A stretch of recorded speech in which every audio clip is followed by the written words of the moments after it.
desde este ícono de Cali y del suroccidente colombiano, la iglesia de la Ermita, símbolo de la fe que ha acompañado el desarrollo de esta ciudad y de esta región. Les damos un saludo, un abrazo a todos los hermanos y hermanas que siguen a través de la televisión y la radio la Santa Misa en el Día del Señor. Es un saludo que les damos junto con el párroco de esta capilla, que es el párroco de la catedral, el padre Winston Mosquera Moreno, además el vicario general de la arquidiócesis, junto con el padre Over Gallego, quien es el párroco de San Carlos Borromeo y el delegado para las comunicaciones. Y nos acompaña aquí un grupo de feligreses encabezados por el doctor Fabio Arroyave, presidente del Consejo de Cali, y por otras personas muy allegadas también a esta hermosa capilla de la ermita. Con todos ellos los saludamos, y los saludamos con ocasión de los 80 años de la consagración de esta capilla,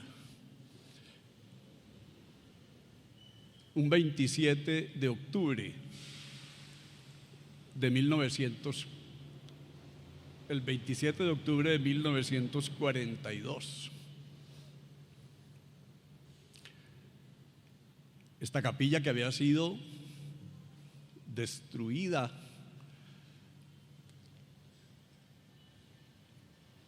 en el año de 1925 por un terremoto, y cuya reconstrucción inició prontamente una mujer muy querida de la ciudad, recordada aquí en este templo, Micaela Castro Borrero. Y esa reconstrucción concluyó en 1942. Indudablemente que esta capilla nos lleva hasta los tiempos de la colonia, en el siglo XVI, cuando se construyó la primera capilla y luego una segunda, desde una capilla pajiza hasta lo que se conoció como la antigua ermita, que es precisamente de la que estamos hablando, de su destrucción, ya para dar lugar a esta en la que estamos hoy.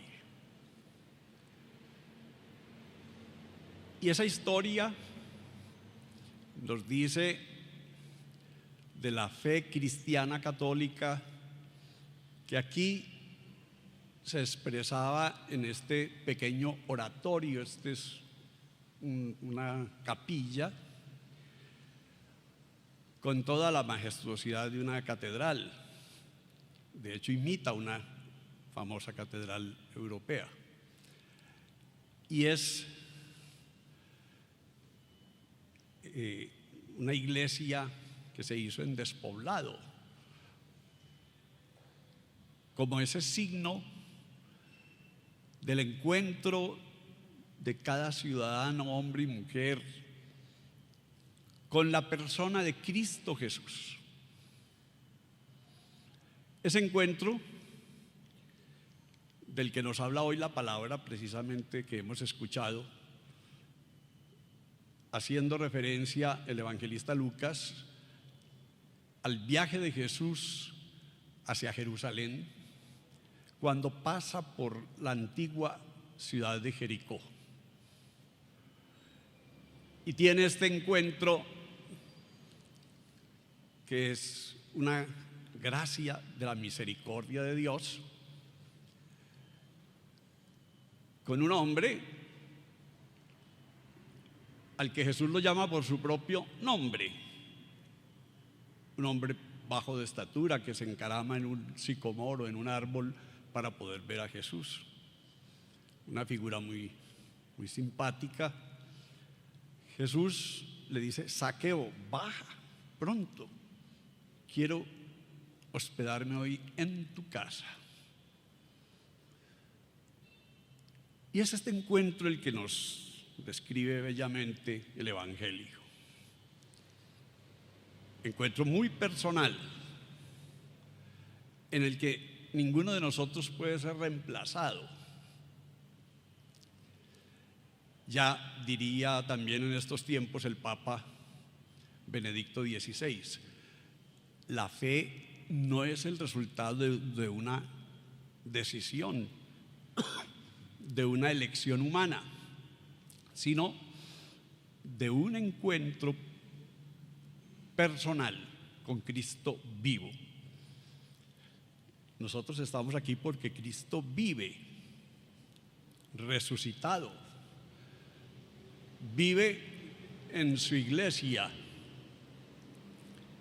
vive en el misterio de la Eucaristía, sacramento de su sacrificio, vive en nosotros por la presencia del Espíritu de Jesús, el Espíritu Santo, que es también el Espíritu de Dios, del Padre y de Jesús. Jesús vive en su palabra, esa palabra que cada día la Iglesia proclama en la Santa Misa, en el Evangelio, y de manera muy especial los domingos, el Día del Señor. Son las mismísimas palabras de Jesús, recogidas por las primitivas comunidades hace más de 2000 años. Y entonces, tener este encuentro con Cristo vivo es el desencadenante de una vida cristiana, de esa obra de Dios a la que se refiere también el apóstol Pablo en la segunda carta a los tesalonicenses, de la que es tomada la segunda lectura. Una obra de Dios que es progresiva y que nos va llevando a cada uno de nosotros y a todos hacia ese encuentro definitivo con Cristo, que lo llama el apóstol la segunda reunión o el segundo encuentro con el Señor. Todos venimos de un primer encuentro en nuestra vida con Jesús, si hemos recibido el anuncio, el Evangelio, y aspiramos llegar a ese segundo encuentro interpersonal con Cristo. Yo pienso que el final de nuestras vidas es cerrar los ojos a este mundo para abrirlos ante la persona misericordiosa y única de Jesucristo resucitado. Y eso es tan extraordinario que Pablo dice que todo nuestro futuro será el gozo de estar con Cristo, estar con Él. Eso plenifica completamente nuestro ser, lo glorifica, lo llena de la bienaventuranza eterna en esa visión beatífica de Cristo Jesús. Entonces, ese encuentro es la gracia que conduce a la conversión, porque en ese encuentro nos sentimos no solamente ya encontrados, es Jesús el que viene a nuestro encuentro, sino perdonados. Y esto es clave.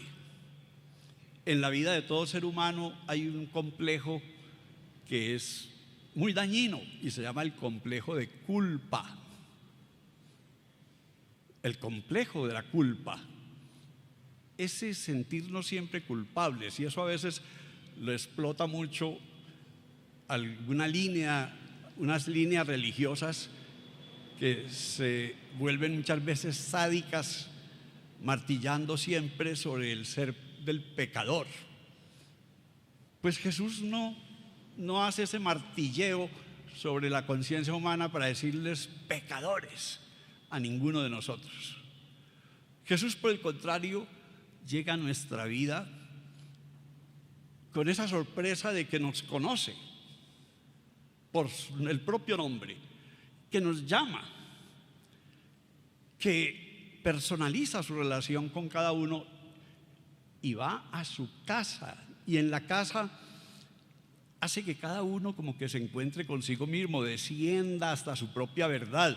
Este hombre Zaqueo tiene un encuentro con él mismo junto a Jesús y se da cuenta que él es un hombre que solo vive para la plata, que solo vive para quitarle a las gentes, como dices, tal vez un hombre para saquear las riquezas de otros, y solo vive para acumular. Y sin que Jesús le diga una palabra, solamente estando ahí con él en su casa y conversando, este hombre dice: Señor, me voy a desprender del 50% de mis bienes. Qué importante sería que en Colombia ahora dijeran muchos acaudalados y ricos: me voy a desprender del 50% de los bienes para unos fondos que se puedan utilizar para sacar a tanta gente del hambre, de la falta de vivienda, para generar oportunidades de trabajo, para organizar esta sociedad tan desigual y tan agresiva, tan violenta. Pues eso es aspirar mucho, porque solo hablar de una reforma tributaria ponía a mucha gente ya a vociferar terriblemente. Pero eso es lo ideal, que cada uno, digamos, haga también esa expropiación voluntaria, porque comparte voluntariamente sus bienes con los necesitados. Es necesario facilitar esa generosidad. Y después dice: y si alguno lo he defraudado, si a alguno le he robado, le voy a devolver 4 veces lo que le he quitado. Yo me imagino que la riqueza de Zaqueo quedó por ahí en un 20% para él, pero con eso seguramente viviría de sobra. Aquí hay gente que puede quedarse con el 10% o el 20% de su riqueza y vivirían de sobra. Qué importante esa conversión social, económica, que hace Zaqueo. No es una conversión moral. Ay, Señor, yo he sido fregado, he sido adúltero, le faltaba a mi mujer, a mis hijos, me he dejado llevar de los vicios, soy tomatrago. Toda esa conversión moral es bonita y hay que hacerla. Pero el católico sabe que tiene una conversión social, que el católico no es creyente cristiano si no tiene el sentido del prójimo, si no le conduele el prójimo,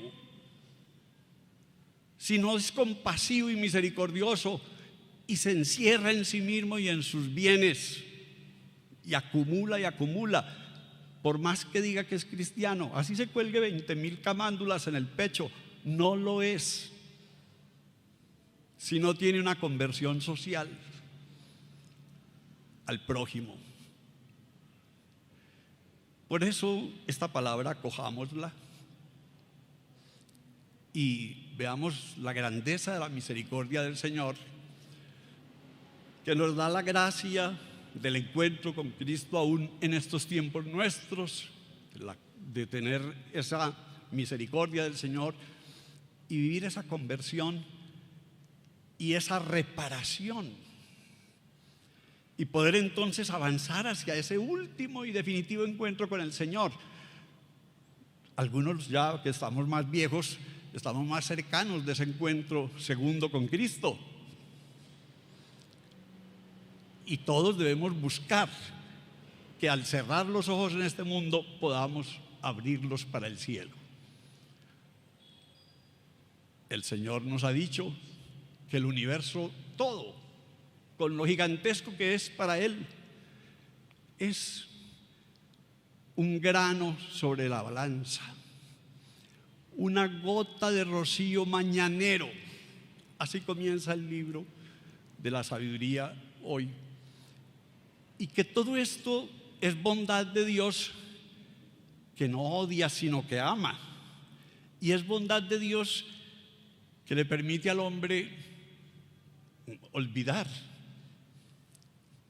superar su pasado, que le permite al ser humano sentirse llamado también a un mañana, que le permite al hombre, al ser humano, saberse perdonado. Perdonado es recoger el pasado y librarse de él y vivir con un futuro, con un mañana posible. Dios se hace perdón. Zaqueo experimentó eso. Dios se hizo perdón en mi vida. ¿Cómo no voy a cambiar? Que este sea un llamado que nos hace la palabra de Dios en este domingo 30 de octubre y desde este templo icónico de la ermita de Cali. A todos, abrazo y bendición.